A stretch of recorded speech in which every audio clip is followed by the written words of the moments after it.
ಮೋದಿ ಆಡಳಿತ ಅವಧಿಯಲ್ಲಿ ದೇಶ ಅಭಿವೃದ್ಧಿ ಕಂಡಿದೆ. ವಿಜಯೇಂದ್ರ.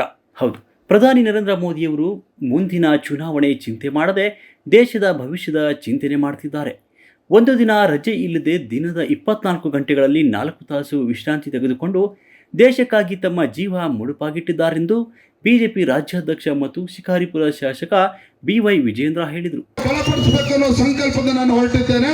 ನಾನು ನಮ್ಮೆಲ್ಲರಲ್ಲೂ ಕೂಡ ಕೈ ಜೋಡಿಸಿ ಪ್ರಾರ್ಥನೆ ಮಾಡ್ತಾ ಇದ್ದೇನೆ. 2 ವಿಚಾರಗಳನ್ನು ತಾವು ನೆನ್ಪಿಡ್ಕೊಳ್ಳಿ.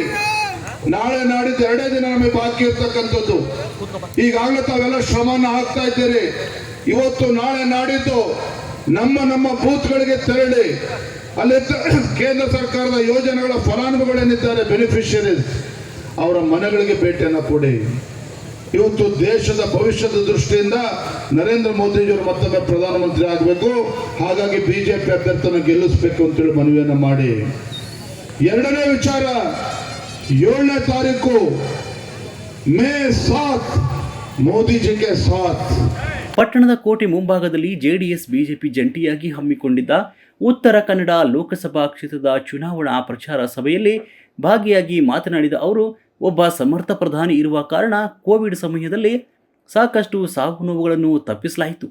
ಮೋದಿ ತಮ್ಮ 10 ವರ್ಷದ ಆಡಳಿತ ಅವಧಿಯಲ್ಲಿ 100 ಯೋಜನೆಗಳನ್ನು ಜಾರಿಗೊಳಿಸಿ ದೇಶವನ್ನು ಅಭಿವೃದ್ಧಿ ಮತ್ತು ರಕ್ಷಣೆ ಮಾಡಿದ್ದಾರೆ. ಯಡಿಯೂರಪ್ಪ ಸಿಎಂ ಆಗುವ ಮುನ್ನ ಬರಗಾಲವಿತ್ತು. ಸಿಎಂ ಆದ ನಂತರ ಮಹಾಪ್ರವಾಹ ಆಗಿ ಬೆಳೆ ಮನೆ ಎಲ್ಲವೂ ಸಹ ಹಾನಿಯಾಗಿತ್ತು. ಆಗ ಯಡಿಯೂರಪ್ಪ ಏಕಾಂಗಿ ಆಗಿದ್ರು. ಕ್ಯಾಬಿನೆಟ್ ಸಹ ಆಗಿರಲಿಲ್ಲ. ಪ್ರತಿ ಹೆಕ್ಟರ್ಗೆ 14,000 ಮನೆ ಕಳೆದುಕೊಂಡವರಿಗೆ 5 ಲಕ್ಷ ರೂಪಾಯಿ ಪರಿಹಾರ ಕೊಟ್ಟಿದ್ರು. ಸ್ವಾಭಿಮಾನದಿಂದ ಬದುಕ್ತಾ ಇದೀವಿ ಅಂತಕ್ಕಂಥ ಮಾತನ್ನು ಹೇಳಿದ್ರು. ಕಾಂಗ್ರೆಸ್ಸಿನ ನಾಯಕರು ಏನಂದ್ರು, ಮನೆಯಲ್ಲಿ ದೀಪ ಹಚ್ಚರು ಅಂತೇಳಿ ಮೋದಿ ಹೇಳಿದ್ರೆ ಕೊರೋನಾ ಹೋಗ್ತದೆ ಅಂತೇಳಿ ಕೇಳಿದ್ರು.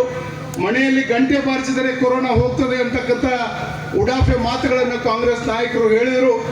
ಕಾಂಗ್ರೆಸ್ಸಿನ ನಾಯಕರಿಗೆ ಹೇಳೋದಿಷ್ಟೇ, ಮನೆಯಲ್ಲಿ ದೀಪ ಹಚ್ಚೋದು ಅದು ಸ್ವಾಭಿಮಾನದ ಸಂಕೇತ. ಬಂದಿರತಕ್ಕಂಥ ಮಹಾಮಾರಿ ಕೊರೋನಾವನ್ನ ನಾವೆಲ್ಲರೂ ಒಟ್ಟಾಗಿ ಒಂದಾಗಿ ಎದುರಿಸ್ಬೇಕಂತಕ್ಕಂಥ ಸಂದೇಶವನ್ನು ಮೋದಿಯವರು ಅದರಿಂದ ಕೊಟ್ಟಿದ್ರು ಬಂಧುಗಳೇ. ಇದಾದ ನಂತರ ಕೋವಿಡ್ ಲಸಿಕೆಯನ್ನು ಭಾರತದ 140 ಕೋಟಿ ಜನರಿಗೆ ಕೊಡುವುದರ ಮುಖಾಂತರ ನಾವು ಎಲ್ಲರೂ ಸಹಿತ ಸುರಕ್ಷಿತವಾಗಿ ಬದುಕಿದ್ದು ನರೇಂದ್ರ ಮೋದಿ ಅವರಿಂದ ಅಂತಕ್ಕಂಥ ಮಾತನ್ನು ಅಭಿಮಾನದಿಂದ ಹೇಳಬೇಕಾಗ್ತದೆ ಬಂಧುಗಳೇ. ಈಗಲೂ ಸಹ ಬರವಿದೆ. ಆದರೆ ಕಾಂಗ್ರೆಸ್ ಸರ್ಕಾರ ಆಳುವ ಮಕ್ಕಳ ಕೈಯಲ್ಲಿ ಬಿಡಿಕಾಸು ಕೊಟ್ಟಂತೆ ಬರೀ 2,000 ರೂಪಾಯಿ ಕೊಡ್ತಿದ್ದಾರೆ. ಅದಕ್ಕಾಗಿ ಅವರು ಮರಳು ಮಾತಿನ ಗ್ಯಾರಂಟಿಗಳಿಗೆ ಮರಳಾಗದೆ ಮೋದಿಜಿಗೆ ಮತ್ತೊಮ್ಮೆ ಪ್ರಧಾನಿಯಾಗಲು ನಿಮ್ಮೆಲ್ಲರ ಮತದೊಂದಿಗೆ ಸಹಕಾರ ಅವಶ್ಯವಿದೆ. ಇಂತಹ ಪ್ರಧಾನಿ ನಮಗೆ ಸಿಕ್ಕಿದ್ದು ಹೆಮ್ಮೆ. ದೇಶವನ್ನು ವಿಶ್ವದಲ್ಲೇ ಆರ್ಥಿಕ ಶಕ್ತಿಯನ್ನಾಗಿ ಮಾಡಲು ಶ್ರಮಿಸುತ್ತಿರುವ ಪ್ರಧಾನಿ ಬರುವ ದಿನಗಳಲ್ಲಿ ಯಶಸ್ವಿಯಾಗಿ ಮತ್ತೆ ಪ್ರಧಾನಿಯಾಗುವುದು ಗ್ಯಾರಂಟಿ. ಕಾಂಗ್ರೆಸ್ ಪಕ್ಷದ ಸುಳ್ಳು ಗ್ಯಾರಂಟಿಗಳಿಗೆ ಕಿವಿ ಕೊಡದೆ ಬಿಜೆಪಿ ಗ್ಯಾರಂಟಿಗಳಿಗೆ ಕಿವಿ ಕೊಟ್ಟು ನರೇಂದ್ರ ಮೋದಿ ಮತ್ತೊಮ್ಮೆ ಪ್ರಧಾನಮಂತ್ರಿಯಾಗಿ ಆಯ್ಕೆಯಾಗಬೇಕಾಗಿದೆ ಎಂದರು. ಕಾಗೇರಿ ಸಾಹೇಬರಿಗೆ ಆರಿಸ್ತರೋಣ, ಮೋದಿಜಿ ಅವರಿಗೆ ಪ್ರಧಾನಮಂತ್ರಿ ಮಾಡೋಣ.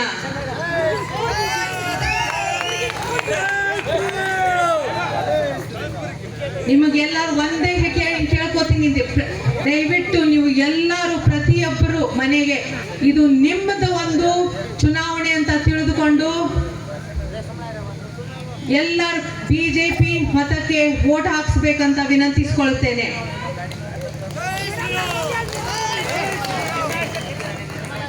ನಾ ಜಾಸ್ತಿ ಮಾತಾಡಕ್ ಹೋಗಲ್ಲ. ಆದರೆ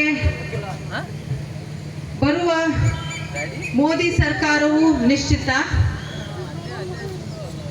ಅದರ ಪ್ರಣಾಳಿಕೆಯಲ್ಲಿ ನಮ್ಮ ಮಹಿಳೆಯರಿಗೆ ಪ್ರಾಸ್ತಾವಿಕವಾಗಿ ಮಾಜಿ ವಿಧಾನ ಪರಿಷತ್ ಸದಸ್ಯ ಮಹಾಂತೇಶ್ ಕವಟಗಿಮಠ, ಮಾಜಿ ಶಾಸಕ ಮಹಾಂತೇಶ್ ದೊಡ್ಡೇಗೌಡರ್, ಉದ್ಯಮಿ ಲಕ್ಷ್ಮಿ ಇನಾಮದಾರ್, ಇದಕ್ಕೂ ಪೂರ್ವ ರಾಜ್ಯಾಧ್ಯಕ್ಷರಾಗಿ ಪ್ರಥಮ ಬಾರಿಗೆ ಕಿತ್ತೂರಿಗೆ ಆಗಮಿಸಿ ರಾಣಿ ಚೆನ್ನಮ್ಮಳಿಗೆ ಮಾಲಾರ್ಪಣೆ ಮಾಡಿ ಯುವಕರೊಂದಿಗೆ ಬೈಕ್ ರ್ಯಾಲಿ ಮುಖಾಂತರ ಪೇಟೆಯುದ್ದಕ್ಕೂ ಮತಯಾಚನೆ ಮಾಡಿ ಸಭೆಗೆ ಆಗಮಿಸಿದರು.